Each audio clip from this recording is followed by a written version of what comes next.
César Diaz, bonjour. Bonjour. Alors, vous êtes le réalisateur de Nuestras Madres, un film qui parle d'une histoire douloureuse du Guatemala. Vous êtes vous-même belgo-guatémaltèque. Parlez-nous un petit peu de votre vie en Belgique. Moi, je suis arrivé parce que ma famille, enfin, une partie de ma famille est belge. Et à la fin de l'adolescence, j'ai voulu étudier le cinéma, le scénario, pour être précis. Et donc, ma famille m'a dit, mais, viens en Belgique, ici, il doit y avoir. On m'a pas dit il y a, on m'a dit il doit y avoir un endroit où tu pourrais étudier ça. Et c'est comme ça que je suis arrivé à l'ULB. Et puis, de fil en aiguille, je suis resté vivre à Bruxelles. Vous avez étudié aussi à la FEMIS à Paris? Oui. Je suis parti, mais plus tard. Plus tard, j'ai étudié aussi le scénario à la FEMIS. Et c'est de là.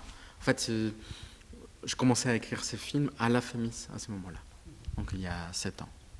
Mais vous avez aussi commencé, comme beaucoup, par des courts-métrages documentaires, non?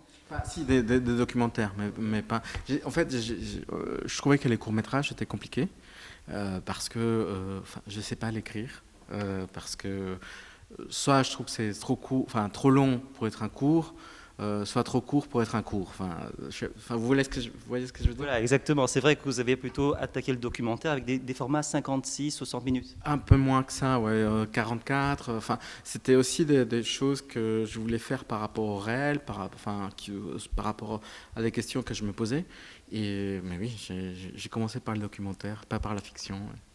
Est-ce que ce sont des questions personnelles ou des questions qui ont trait vraiment à l'histoire de votre pays?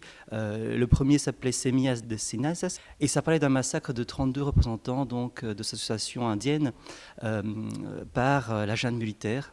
Alors, pourquoi ce sujet-là, pour commencer? Au Guatemala, en fait, il y a, pendant très longtemps, la guerre a été sur les territoires indiens, sur les territoires mayas. Et la première fois où ça arrive en ville, où les gens se rendent compte qu'il y a vraiment une guerre, c'est en 1980, lors du massacre des Indiens, qui étaient venus réclamer leurs droits à l'ambassade d'Espagne. Et à la place de leur donner, avoir un dialogue avec eux, on les a massacrés. Et donc pour moi, c'était important, cet endroit-là, parce que c'est le moment où la ville se rend compte qu'il y a une guerre. Et donc... c'est pour ça que je voulais traiter le sujet, et parce qu'il y avait aussi beaucoup de survivants que je connaissais. Survivants, je veux dire des familles plutôt, parce qu'il n'y a pas eu de survivants dans ce massacre. Et donc voilà. Après ça, vous enchaînez avec un autre documentaire, Territorio Liberado. Ouais. Et là, on est dans le dialogue mère-fils. Voilà. Un fils qui a donc un secret à révéler à sa mère, et une mère en fait qui ne lui a jamais dit la vérité. Est-ce qu'on n'est pas là dans les prémices de Nuestras Madres? Bien sûr. On est là on va dire dans la naissance quelque part du film, parce que j'avais fait ces documentaires où je me mets un peu en scène, et puis ma mère aussi. Mais c'était complètement autre chose par rapport. C'est-à-dire que là, on est dans quelque chose de très autobiographique, de quelque chose de très réel aussi, sans distance. Et je pense que un des défauts du film, si je peux me permettre de parler comme ça, parce que il y a un peu la distance maintenant, il y a le temps. C'est justement qu'il n'y a pas de distance par rapport au sujet. C'est-à-dire qu'on est collé au sujet et on ne peut pas se décoller. Et je pense que les faits de faire la fiction m'a permis de me décoller justement de l'histoire personnelle, de me décoller du réel, on va dire, et pouvoir créer cette fiction-là. Yo traigo aquí una foto en donde está mi Mateo. Nos va a servir mucho. ¿Cuál es Mateo? Aquí, mire. ¿Y ellos quiénes son? Ellos son los guerrilleros. Estaban ellos en el pueblo cuando entraron los militares. Esta foto lo tengo en la casa. Mateo dijo que quería tener un recuerdo de ellos. ¿Y el guerrillero, él cómo se llama? No sé. No sé. ¿Pero algún apodo o no yo, cómo le decían? No, no, nunca le escuchamos su nombre. Solo le decían el jefe y el jefe. No, pero su nombre de verdad o... No, no, no, no sabemos. No sabemos. Pour autant, donc, votre histoire, Nuestras Madres, l'histoire d'Ernesto, un anthropologue qui travaille donc pour un institut qui est en charge donc d'identifier des corps, les corps qui sont exhumés, et donc de donner des noms à ces personnes disparues. Et suite à donc un dialogue avec une mère qui a perdu un proche, il semble déceler là les traces de son père qui lui-même avait disparu.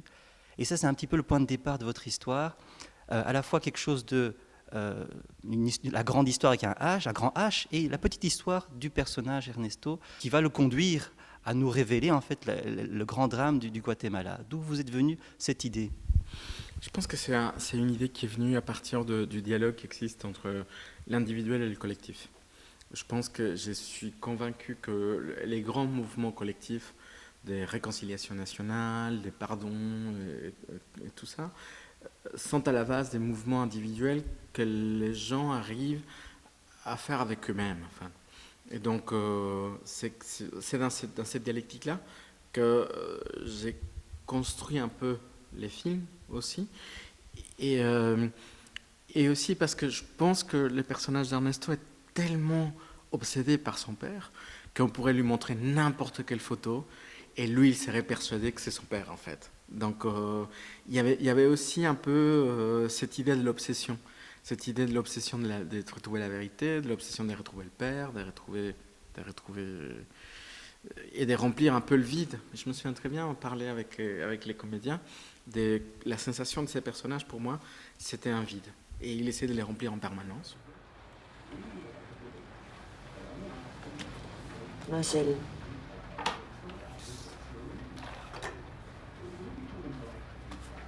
¿Pero la señora lo reconoció? ¿Quién?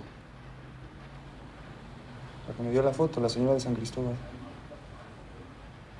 San Cristóbal. ¿Conoces? Pour autant, est-ce que toutes les vérités sont bonnes à dire? Sa mère lui dit « Tu me demandes quelque chose que je ne dirai pas, même sous la torture ». Essayant de lui faire parler de son père, personne dont elle n'a jamais voulu vraiment lui parler. Alors, est-ce que toutes les vérités sont bonnes à dire? Je pense que toutes les vérités sont bonnes à dire. Je pense qu'on a besoin de les entendre. Même si ces vérités sont des horreurs, même si ce qu'on a à dire n'est pas forcément n'est pas très plaisant pour l'autre, même si ce qu'on a à dire peut faire mal à l'autre, je pense qu'il vaut mieux cette certitude-là que de vivre comme vit Ernesto, dans une espèce de no man's land, sans savoir des réponses, sans savoir où est son père, qui est son père, et même je les crois même au niveau collectif, c'est-à-dire que je pense qu'il serait mieux que l'État dise tout ce qu'il a à dire et qu'il ouvre des archives, même si ces archives sont très douloureuses, que de laisser les gens comme on est maintenant dans l'incertitude, en fait. C'était la démarche aussi de l'État de cette commission pour l'éclaircissement historique, délivrer ce rapport en 1999, Guatemala, Mémoire du silence, un rapport qui révélait que 93% donc, des exactions avaient été commises par l'État du Guatemala, milices, militaires, etc., et paramilitaires compris. Ce genre de vérité-là, historique et objective, ça aide à reconstruire un pays? Ouais, sauf que c'est pas été l'État qui a fait ces rapports. C'est l'Église catholique, la société civile et les Nations Unies. Et donc on n'est pas du tout là dans une volonté de l'État, une volonté politique d'ouvrir les débats, de créer quelque chose pour les nouvelles générations. Non, c'est vraiment la société civile qui s'est organisée après les accords de paix de 1996 pour créer ces rapports. Et je pense que s'il y avait une véritable volonté de l'État, il y aura des procès, il y aura de la justice, il y aura une ouverture d'archives. Encore une fois, moi je pense qu'un des gros problèmes, c'est ça, c'est qu'on ne sait pas où ils sont ces gens. Et on a besoin de savoir où sont toutes ces personnes-là. Et donc, Et effectivement, ces rapports parlent de 93% des crimes commis par l'État, mais on voudrait savoir qui, quand, comment, et on ne les sait pas. Et on sent bien dans votre film qu'ils sont pris voilà, entre deux situations. Ils aimeraient bien aller plus loin dans leurs enquêtes, mais ils ont une sorte de dérogation, on les surveille aussi, ils ne peuvent pas aller trop loin. Et Ernesto, on commence par lui dire non. Voilà, tu n'iras pas, tu ne te déplaceras pas dans ce village pour enquêter sur ce charnier, en fait. Hein. On lui demande d'aller donc exhumer des corps. Et on lui dit non aussi par sa mère. Et donc il y a beaucoup d'embûches. Et même son collègue lui dit non. Voilà. On est presque comme dans une histoire héroïque, hein, où le héros, au départ, on lui dit non, ne viens pas. Et puis il est appelé à l'aventure. Parce que je pense que les gens qui sont autour d'Ernesto se rendent compte qu'il cherche quelque chose qui est impossible. Enfin, sa mère a des raisons concrètes. Enfin, pour ne pas dévoiler tout, mais sa mère a des raisons concrètes. Mais dans l'histoire que moi je m'étais racontée, dans ce que moi j'avais créé, ça c'est pas la première fois que ça arrive à Ernesto. Il y a eu d'autres villages, il y a eu d'autres moments où il a cru qui était son père, et donc je pense que les gens autour le protègent aussi et essaient de lui faire comprendre que la fondation, l'institut, est un endroit où il doit travailler d'une façon professionnelle et qu'on ne doit pas laisser ses émotions et sa vie privée empiéter sur son travail. Or, je pense que c'est un personnage très têtu et c'est bien ça le moteur dramaturgique du film et il va à l'encontre.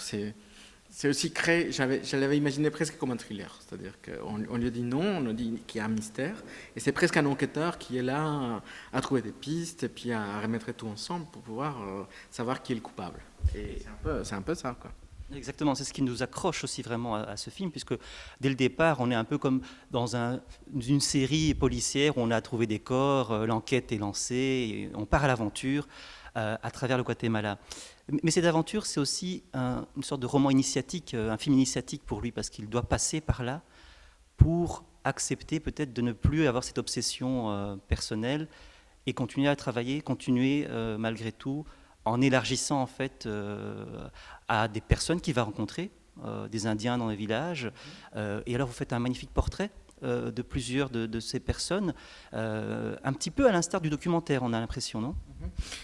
Je pense qu'il a besoin de ça pour devenir adulte. C'est-à-dire qu'il y a un passage vers la vie adulte de ces jeunes hommes, et je pense que devenir adulte, ça veut dire aussi pouvoir avoir un rapport plus sain avec ses blessures. C'est-à-dire que je suis convaincu qu'on ne soigne pas des blessures. On apprend à vivre avec. Et c'est un peu ça, devenir adulte, pour moi. Et donc ces personnages-là, c'est ce qu'il va faire à travers ces films. Il va apprendre la vérité d'un côté, et de l'autre côté, il va dire, bon voilà, ça c'est ma vie, c'est comme ça qu'elle est faite, je peux rien faire pour ça, mais je peux continuer à vivre. Et je peux aussi faire un travail vers les autres. Parce que je pense qu'il y a aussi autre chose que...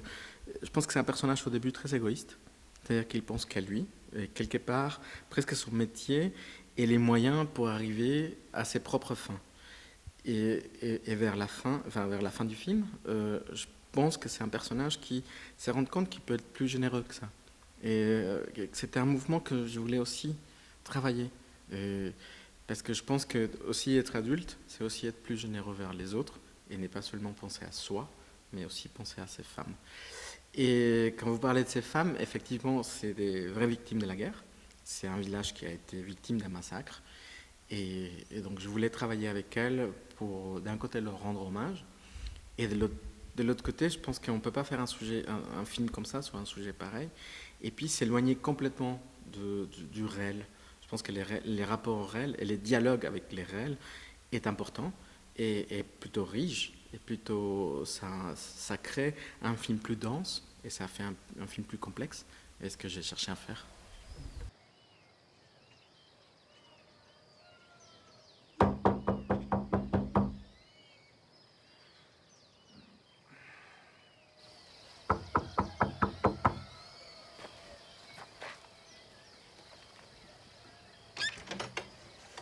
Buenos días, Ernesto. Buenas. Disculpe que vengamos a molestar. Pero mis compañeras mujeres también quieren dar testimonio. ¿Pero ahorita? Tenemos conocimiento. El gobierno tiene la obligación de resarcir a todas las personas que estamos acá. También sabemos que son 24,000 quetzales por cada persona muerta. Aunque sé que eso no me va a traer de vuelta mi Mateo. No es así.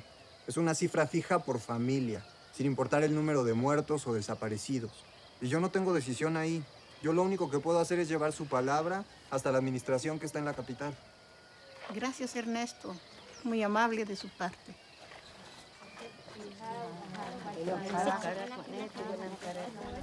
Au-delà de l'histoire dont on ne révélera pas d'autres intrigues, parce que sinon, voilà, voilà. Il y a encore beaucoup de choses à découvrir dans ce film. Surtout la magnifique photographie, hein, la chef opératrice donc, du film, Virginie Surdège, qui a été primée récemment au FIF pour un autre film, ceci dit. Mais voilà. C'était le Magritte de l'année dernière aussi. Donc, de l'année d'avant, je crois, pour Une famille syrienne. Ouais. Alors, comment a été votre collaboration avec elle? Avec Virginie, on se connaît depuis longtemps. On s'est rencontrés, je pense, en 2005, 2006, par là. Et on avait toujours voulu travailler ensemble. On n'a jamais eu l'occasion de le faire. Et ce qui est agréable d'avoir une équipe aussi solide, c'est qu'ils ont lu des versions de scénario, ils ont participé aussi à la réflexion du film. Et je pense que quand on inclut les gens de l'équipe, et j'ai eu la chance d'en avoir une très très belle, au processus des créations, chacun apporte quelque chose de précieux. Et aussi, je pense que ça facilite les choses au moment où on est vraiment sur le plateau, parce qu'il y avait plein de moments où j'avais pas besoin de parler avec Virginie, où il y avait juste un regard, et puis on se comprenait, et puis on changeait, et puis même on refaisait une prise, parce qu'on comprenait qu'il y avait quelque chose qui n'allait pas. Mais je pense que Virginie, au-delà de sa grande sensibilité, elle n'aurait pas eu tout ça si elle n'avait pas travaillé avec moi en amont, si elle n'était pas venue au Guatemala avec moi, si elle n'avait pas fait tout ce travail-là. Et je pense que c'est essentiel pour le film. On ne peut pas faire juste un film comme ça et puis arriver avec une équipe. Et puis... Non, je pense qu'il y a un travail avant. Et avec vos comédiens Armando Espitia et Emma Dib, comment a été la préparation du film? Avec eux, ça a été assez académique. C'est-à-dire ces deux comédiens habitués à faire du théâtre aussi. Et donc, il y avait un travail de table, enfin, un travail sur les textes, un travail de recherche, un travail de répétition. Mais pour moi, ce qui était intéressant, c'est comment, surtout dans le cas d'Armando, parce qu'Emma n'a jamais eu un lien avec ça, le fait d'avoir des gens, des comédiens non professionnels en face de lui a fait avoir une certaine forme de vérité. Parce que face à des vrais gens, pour dire ainsi, on ne peut pas mentir. C'est des gens qui n'essaient de représenter rien, d'incarner rien. C'est juste eux, leur présence et leur histoire derrière. Et donc ça fait que je trouve que le ton d'Armando dans le film est très vrai, est très comment dire, très vrai. Et ça, j'aime beaucoup. J'aime beaucoup, malgré le travail très académique qu'on a eu et qu'on aurait pu avoir sur le film, ça nous a ramené à quelque chose de très réel et très sincère qu'on n'avait pas construit, quoi. Le film fait le tour des festivals. Là, vous avez été primé en Chine, à Pingao, meilleur réalisateur, prix de la critique, premier long métrage à Cannes, Caméra d'Or, prix de la critique au FIF, prix de la SCCD. Alors, les Oscars l'année prochaine, vous avez été sélectionné officiellement pour représenter la Belgique. Ouais. Qu'est-ce que ça fait? Ça fait, c'est quand même un grand honneur, de pouvoir représenter la Belgique. On va le faire très, très dignement, je pense. Mais aussi, c'est une énorme responsabilité parce qu'on s'est rendu compte que la course, elle est complexe parce qu'on parle de plein de choses sauf du film. C'est-à-dire on parle de comment faire des événements autour du film, des dîners, des cadeaux, comment faire venir le monde de l'académie pour qu'ils votent. Et donc, du coup, on s'est dit, mais et les films dans tout ça, et donc les rapports au film sont complètement différents, on doit apprendre, et puis on a des gens qui nous suivent et nous accompagnent dans ce processus. Et on essaie de les faire de la meilleure façon possible, même si on sait, et il faut être réaliste, qu'on a très peu de chance par rapport aux 93 films, je pense. Ne vous inquiétez pas, la presse est là pour parler du film. En tout cas, merci beaucoup, César Diaz, pour Nuestras Madres, qui sortira bientôt, je pense, le 13 novembre. Voilà. Il sort partout en Belgique. Donc venez voir les films. Merci beaucoup.